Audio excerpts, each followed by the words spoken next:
Hello world and welcome to part 3 of the Look Finance SEQFC Preview Show with thanks to our good friends at Vilic Law. I'm Darren Ludden and we've got Sunshine Coast football and NPLW and Brisbane women's football to chat about this evening. We've got our 2 regulars here. We've got Kev Alderdice. Kev, how are you, mate? Good, thanks, Darren. Excellent. We've got Liz Ridley, team manager at Ipswich City Bulls. And do it all. Hey, how is everyone? Very good, very good. And our special guest this evening is from the Maroochydore Swans. It's Garrad Zammit. Garrad, good evening. Hello, good evening all. Great to have you with us tonight. Just thought we'd get you in and have a chat about how the Swans are going this season. I have a look at the ladder and you're in 5th place at the moment, but there's 3 points between you guys and 2nd. Are you happy with how you're sitting at the moment?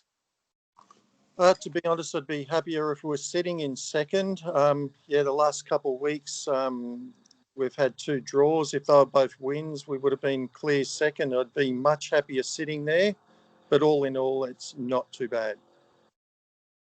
How's your preparation been with all that's going on this year? It's been a challenge for us, just like it has for everybody, with all the stop-start, and then as soon as you get going, we've suffered injuries. As I'm sure other clubs and players have, and now you get going and then you get hit with rain. So we're just like every week at the moment, you're basically missing a session. So it's been a real challenge. Right. Now we noticed that you lost. It's Coolum, isn't it, Kev? Coolum are the ones that. Coolum pulled the pin. Yep. Yeah. What did you make of all that? Yeah, it's a real shame. That they were questioning whether they were going to start from the get-go, but it was great that they did get off the ground and get going. I thought they would have hung in there. Yes, they've had a few results go against them, but it would have been great for them to hang in for the league and for the club. It's a real shame. All right. Let's have a look at the weekend's results. Kev, what stuck out for you? Well, stuck out for me. We had 2 games in 4 days, Woombye, and we went down to Caloundra. They're pretty good, 3-0, and we had our reserve grade captain in goals for us. He is the substitute for the substitute for the substitute, which you were there when Dan White did his Achilles tendon. Remember, Jared? Yeah, that's right. He actually done it in the game against us. The sad part about that, like he said, he wasn't even meant to be playing. He was just filling in. Yep. But exactly. And even when he did it, he still tried to save the ball. He went down. As soon as he went down, you could see how much pain he was in. And like you say, he still swung to have a go. Yeah. So, and we ended up getting beat 4-3 by Budrum. So that was a little disappointing. I wasn't disappointed in the efforts, but the other results was Jared's team. I tipped the Swannies to beat BG's down there, and they got a 2-2 draw, which I think that only helps Noosa, really. So that was a result that probably stuck out for me. Noosa 5 beat NYU 1. Corey Nix. Actually, it's a funny story. I get all the results from the coaches when they get home. And he said, we had a player sent off. I said, it wasn't you, Corey, was it? He said, well, a matter of fact, it was. and Jared will tell you, we're not surprised. He plays with his heart on his sleeve, Corey. So I'm not surprised he got sent off. But yeah. It's going to be interesting. It's Noosa's to lose, basically, now. For sure. You predicted the draw last week, didn't you, Kev? No, I predicted Maroochydore would win. Right. Okay. There you go, Jared. Oh, Didn't know it was having you on. We'll let you down if we had it. Oh well. So they're just the results that sort of stuck out for me anyway. That especially a draw down at BG's. So that just gives Noosa that gives them breathing space. 6 points, I think it is now. Now 6 points ahead of BG's on the table. Caloundra in 3rd on 16. Butto and the Swans both on 14. Jared, can you see Noosa slipping up anywhere between now and the rest of the season? Probably, in all honesty, no. Like Kevy said, it's theirs to lose now. I think if our 2 draws were wins, we'd be hot in their tails. But yeah, giving those 4 points away, it's really theirs to lose. They're pretty well cruising, to be honest. They're winning games. I don't think they've lost one yet. They've got good depth, good balance of the team. Yeah, I think they're doing really well. All right. Let's have a look at this weekend's matches. What's sticking out for you there, Kev? I reckon Noosa and Caloundra. That's at Noosa. Ethan Galbraith will be back for that. He was in the naughty corner last week. He got 4 yellow cards, and I'll bet that at least 2 of them were for dissent. He doesn't mind a chat, Ethan. NYU and Maroochydore, always a tough place to go, Garrad, to head to the Reds when the choir's in full voice. Yeah, it's probably the toughest away game as far as crowd support and intimidation. Yeah, so it's going to be a good weekend. Yeah, I reckon. And Jared? What's that, Darren? Tell us a little bit about that, the NYU support. Oh, they are great supporters. They really get behind their team. They support their team. But along with that, there's a lot of banter and intimidation for the opposition. So you've got to keep your head in the game out there. Right. And Kev, Woombai are taking on the BGs. Yeah, it'll be. We are down to bare bones. We lost Nathan Ferguson did his hamstring. Sam Beeden got sent off. So we're and Luke Alderson hasn't come back yet. So we'll do our best. Right. That's all we can say. We'll do our best. It's one of those years, like Jared said, players just getting hurt left, right, and centre. The other game, of course, Kawana against Gympie United. That's interesting. 2 teams with contrasting form. Kawana they've come good at this stage. They've won the last couple. They didn't play against Butto because the state of the field. That's on the 30th, I think. I've gone for Kawana in that one. I reckon they might get them there. they're just in a rare blend of form. I don't mind an underdog. So I reckon Kawana might get them. Do you make predictions on any of the other matches? I think with the Kawana Gympie, I think Kawana just touched them up just recently, didn't they? So yeah, that'll probably be a repeat. I say BGs will tip Woombai. Noosa Caloundra would be really interesting. Ethan's back from a week out, so he'll be trying really hard.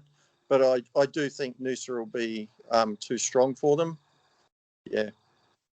And obviously for us, we're going for a win.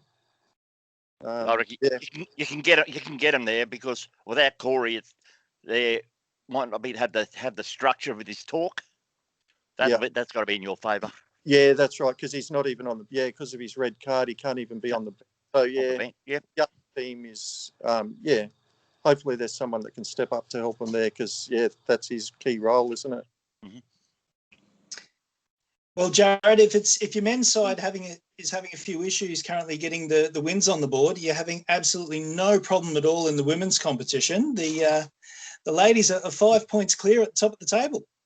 Yeah, both the teams are doing great, aren't they? Both leading the ladder, both having competing. We need to go and watch more of their games, and hopefully some of their luck will rub off on us. Do you get to mingle with them at all? Only really through training and stuff. I don't get to a lot of the Friday night stuff because of my commitment through the week every other day. But occasionally I'll just sort of have a quick look. Right. And they, of course, had a 1-0 win over BGs on the weekend. Kev, Woombai, they went down 10-0 to Nambour Yandina. I know you turn around and say 10-0 is bad. Actually, I didn't call that game because when Bribey Island come up to visit us, I call on field 2. I call Bribey because they're my local Sunshine Coast Club. I run a page for them as well. Of course I do. No, I didn't see the game, but I know you shouldn't be happy with a 10-0 loss, but apparently defensively they were a lot better. And as I said, we're out for 2 or 3 years. You can't just walk back in. And of course, the Premier League up here is strong. I don't mean to labour the point, but we did beat Brisbane 5-1. And yeah, it's only a small comp, but there's a lot of good players running around. The Scarf sisters, two totally different players, but still them and Magic Mel are from BGs. They're probably the 3 best players in the league. And the Cloundra match against Gympie United, that got rescheduled to next Tuesday. That's right. I might rock up to that and do that one. Very good. So let's have a look at this weekend's matches then. So Maroochydore taking on Nambour Yandina. So that should be a good matchup. Top of the table, but Maroochydore for me. But the only thing to get them was NYU. I think I told you, Maroochydore up 3-1. 10 minutes to go, got beat 4-3. Since then, they've just kept going. They just kept going. Probably the best thing that happened to them because they've just gone gangbusters. Nambour Yandina were on top of the table earlier this season, weren't they? Yes. Yeah, but as I said, I've said it to you before and I'm sticking with it. It's a race in one. That must be pleasing for you, Garrad. Yeah, it is great. It's really good, and it's good to see the reserve team on top of the ladder and convincingly leading that league as well. Very good. All right, let's quickly turn our attentions now to the NPLW. Some amazing results on the weekend. We actually had, just bringing the scores up here, the Eastern Suburbs had a 5-1 win over South United. Capalaba 9-0 over Moreton Bay. Lions 4-0 over Southwest Queensland Thunder. That match was played yesterday. QAS had a 4-1 win over Mitchelton. So we're talking last week about the QAS and how they might be starting to come good, and it's actually come to fruition with a big win over Mitchelton. Gold Coast United had the bye. So we had a situation there where we were talking last week about how good Gold Coast United were, being top of the table, and with the results that have come in, Capalaba actually jumped to the top. And then Lions, with their win last night, they went back on top as well. So just looking at the ladder now, getting that up. Yeah, so Lions 1 point over Capalaba. Gold Coast are in third, 3 points off the top, but they've got 2 matches in hand. So it's all in Gold Coast hands at the moment. So let's quickly have a look at this weekend's fixtures. The match that sticks out the most is the Rob Askew derby, and that's the Gap taking on Lions FC. It's at Walton Bridge Reserve.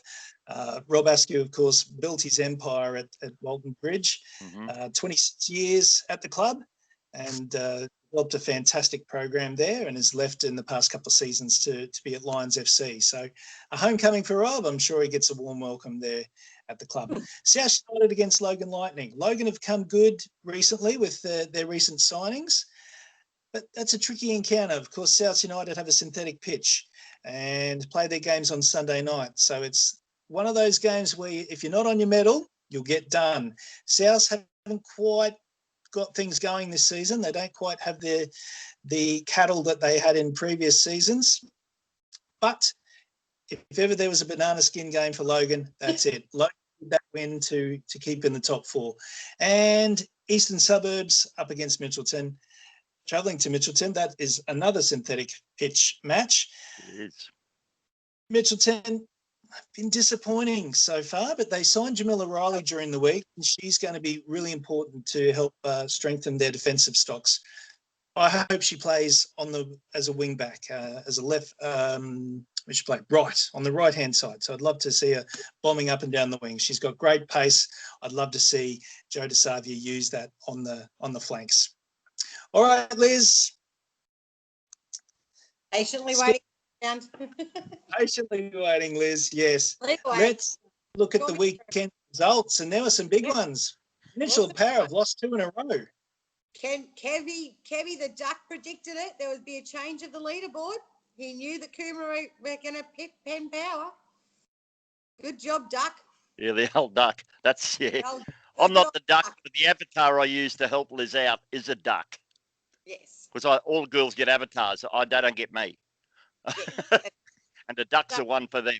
Duck predicted that there would be a change on the leaderboard, and he was correct. So Pen Power going down to Coomera just before our kickoff, mind you. And it'll open the door for us to take the top spot, which was good for our girls.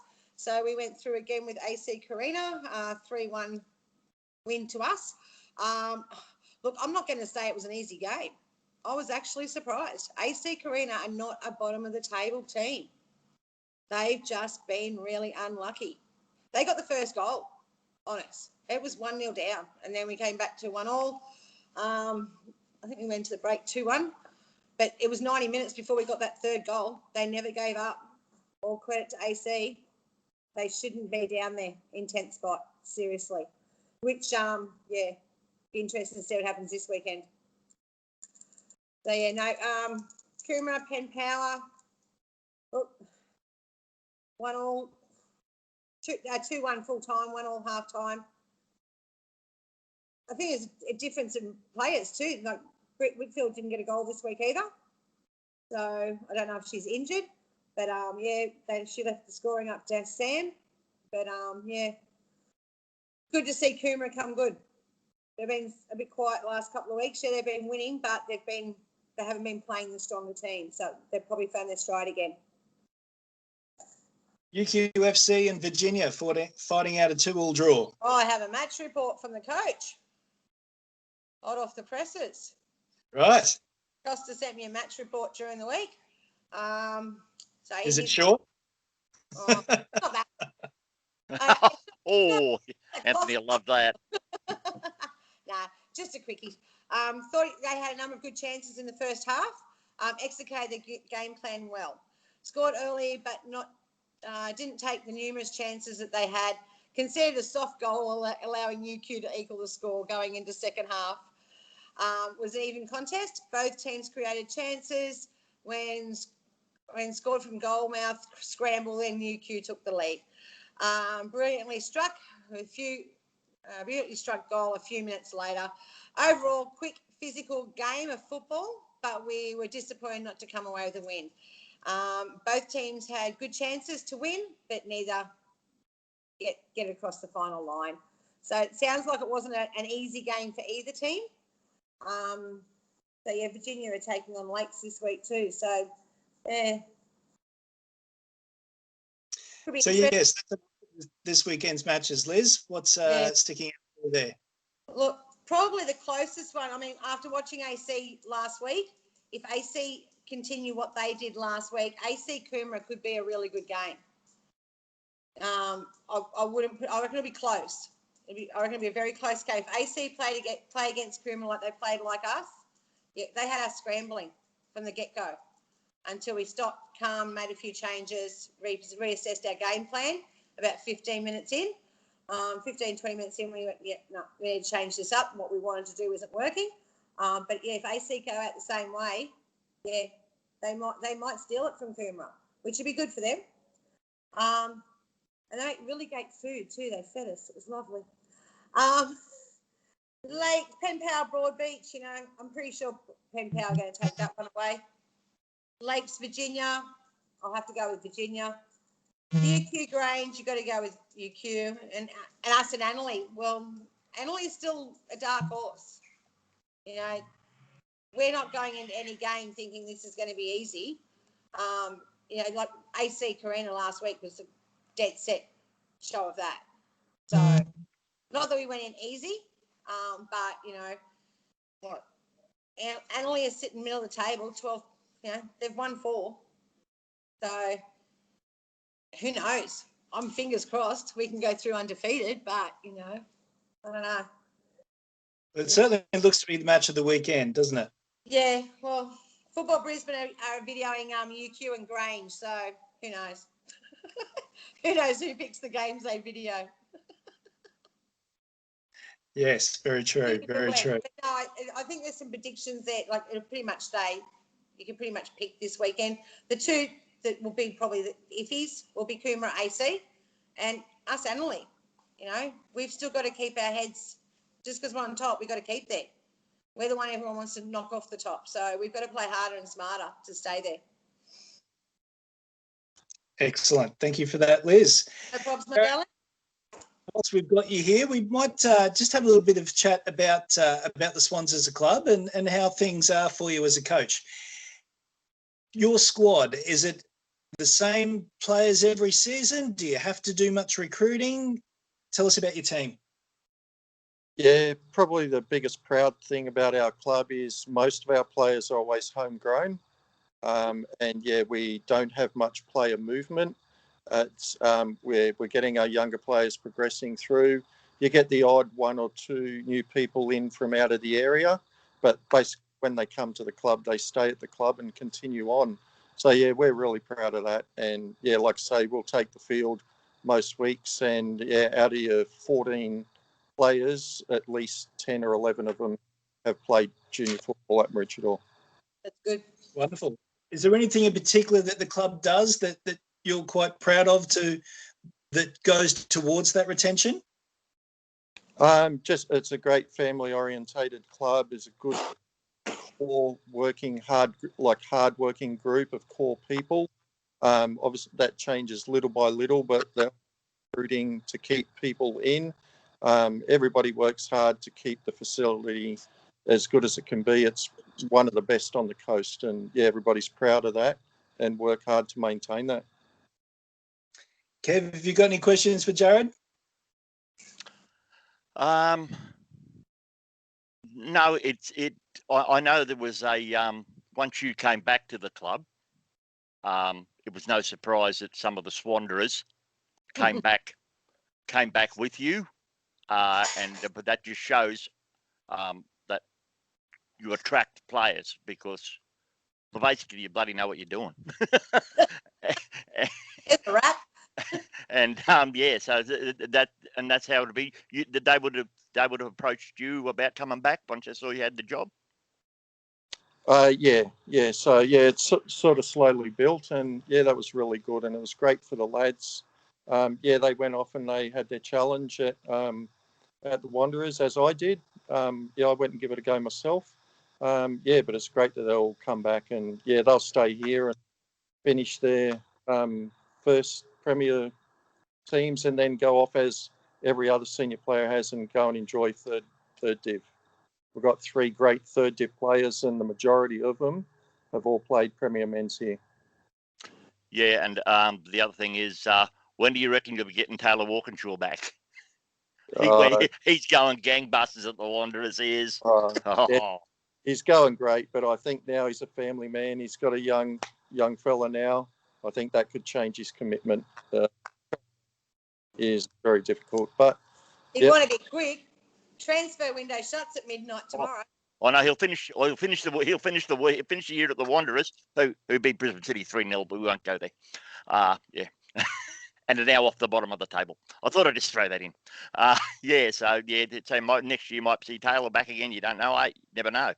Yeah, it'd be great if we did. No pressure on him. He'll do what he needs to do. Yeah, we'd love him back. I always say, great for you, not so great for the rest of the league. How's the relationship with the Fire and the Wanderers there, Garrad? Obviously, being at the Wanderers in the past, you obviously must get on well with them all.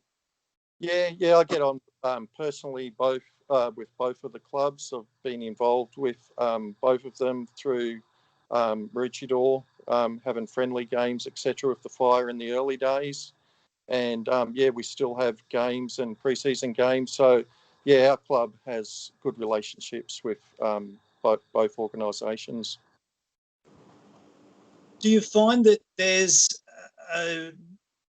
when either of those two clubs come for a player that the clubs let them go willingly? Is there ever a battle to retain a player? No, I think it's in the best interest of the club to help the player as much as they can, and yes, support their challenge to want to go up to that tougher league. Yeah, so yeah, they should be supporting it and encouraging it. Excellent. And yeah, it's what you want to see, isn't it? For the good of football, and you take who comes in through the door, and if you've got someone that's a little bit special, help them to progress. But even if right, look at the Wanderers moment, Tyson Holmes, Mitch Cooper, both local boys, have been off interstate, A-League, and come back playing local. So it's great. And they bring back a wealth of knowledge with them, which is great for the club. Yep, for sure. And the players around them, the younger players coming through. The idea is get them, develop them, send them on their way, let them get their goals, and then come back again and give that back to their own club where they started. What we're here Excellent. for. Who's buzzing? Someone is. Well, on that warm and cheerful note, we might end it there. Garrad Zammit, thank you so much for your time this evening. We really appreciate it. We might get you on a little bit later in the season if that's okay with you. Okay, we'll see how we go. Yep, great. Thanks for the invite. You're very welcome. Kevin, Les, thank you as per usual. We See might you, find Les. we might That's find it, Les. next It week. was a brief romance, but it's finished now. You might find next week that we're doing an exclusive Sunshine Coast show and a women's show. We might have more details on that on our page. But for now, thank you for tuning in, and we'll see you next week. This has been the Look Finance SEQFC Preview Show with thanks to Vilic Law. Right.